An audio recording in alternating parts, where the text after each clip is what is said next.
Welcome to Growing Your Team, a podcast designed for small business owners seeking to grow their company with the help of employees and contractors. Your time is limited, which means growing and leveraging teams is essential for business success. The Growing Your Team podcast is the place to learn tips and techniques designed to help you know when it's the right time to hire, how to select perfect fit team members, and how to maximize productivity while creating a positive work environment. Drawing from her 10-plus years of leadership and hiring experience, here is your host, Jamie Van Kuyk.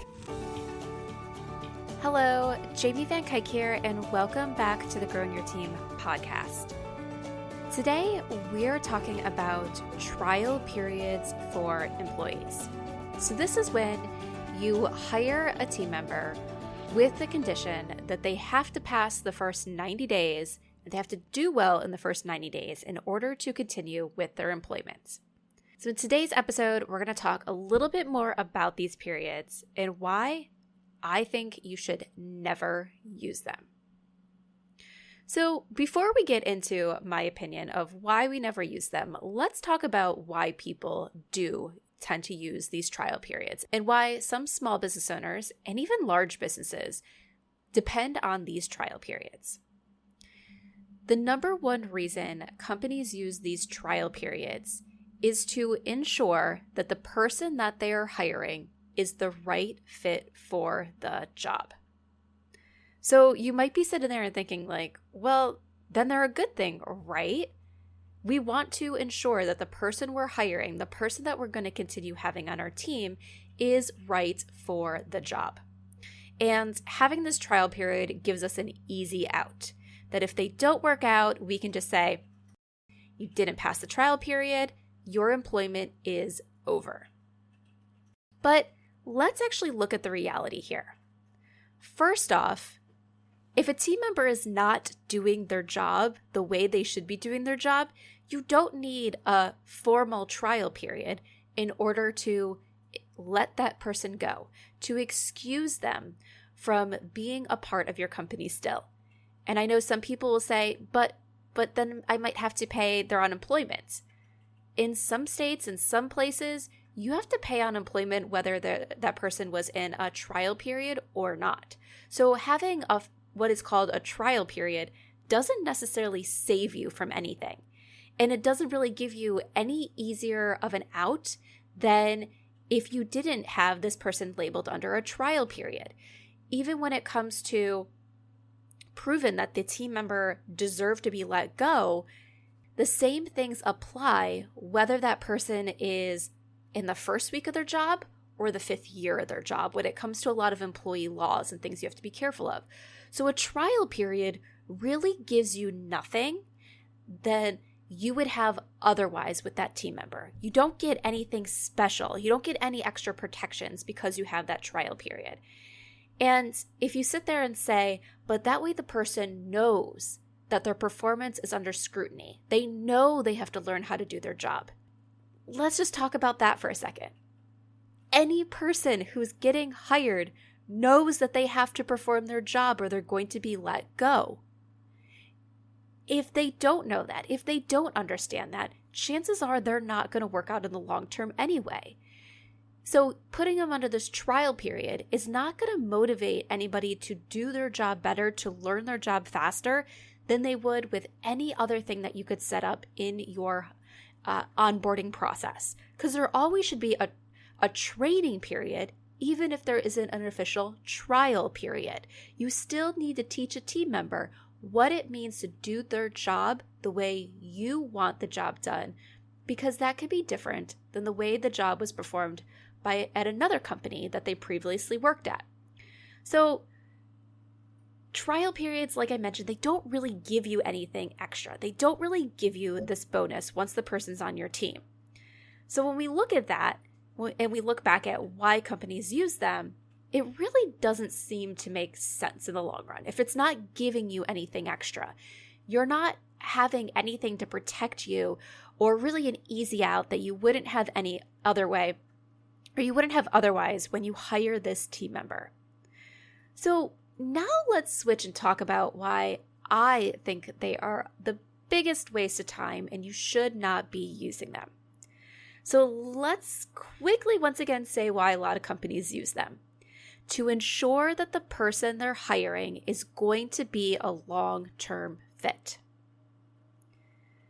Well, here's why I don't like them. Your hiring process should help you uncover if the team member is a long-term fit. If you cannot determine if someone can be a long-term fit during your hiring process, you do not have the right hiring process. I'll say that again. If you cannot determine if a candidate is a long-term fit during your hiring process, you do not have the right hiring process.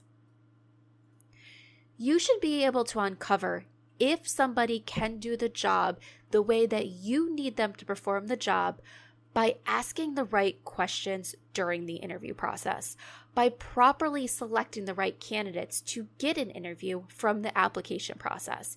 And you get the right people into your application process by putting out a job posting that accurately describes the job and the ideal candidate.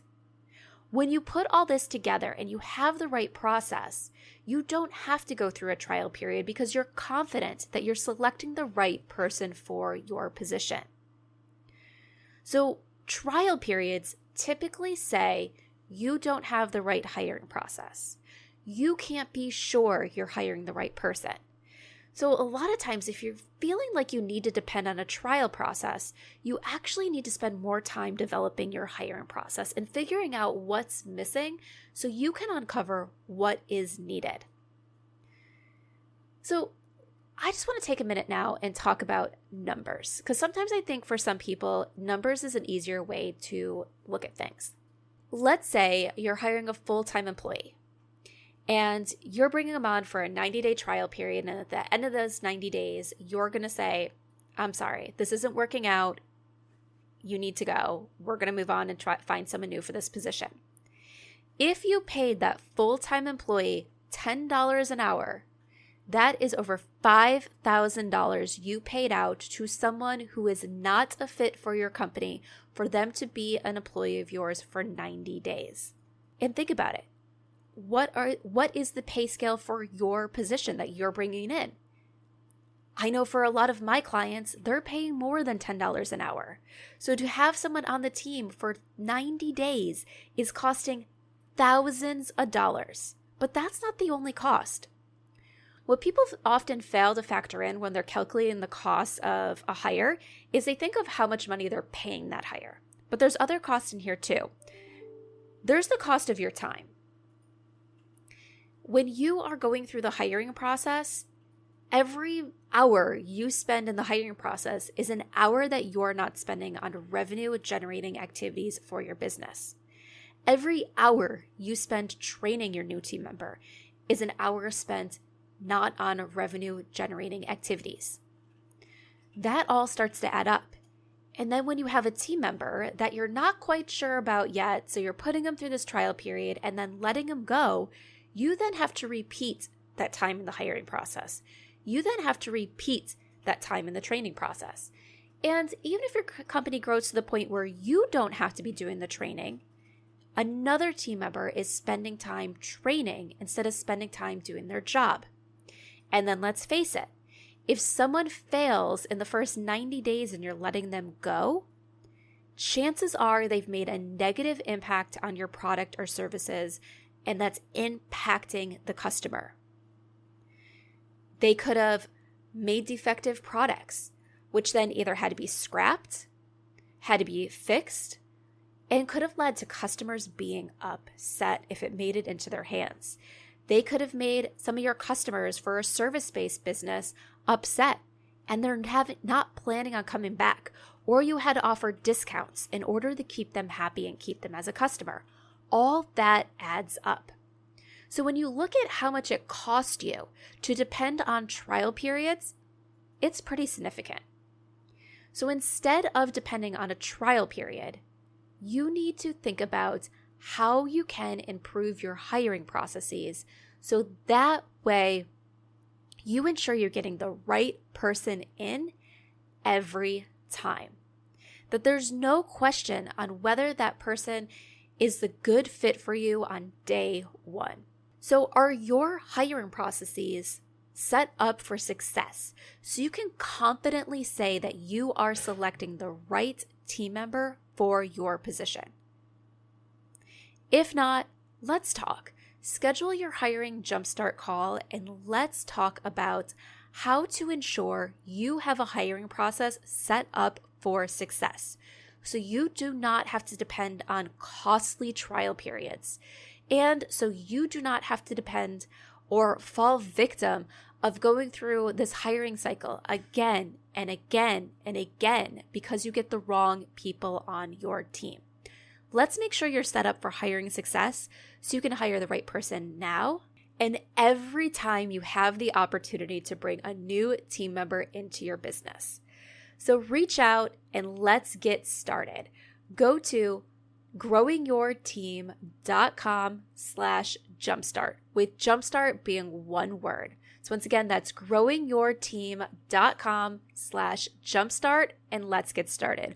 Or if you prefer, you can send me an email at jamie@growingyourteam.com. I look forward to speaking with you on the call and making sure that you have your hiring processes set up for success so you do not have to count on costly trial periods to feel confident and to ensure that you have the right people on your team. Thank you for joining us for this episode of Growing Your Team with your host, Jamie Van Kuyk. Be sure to subscribe and head on over to growingyourteam.com to connect, access the show notes, and discover more ways to hire and leverage your perfect fit team.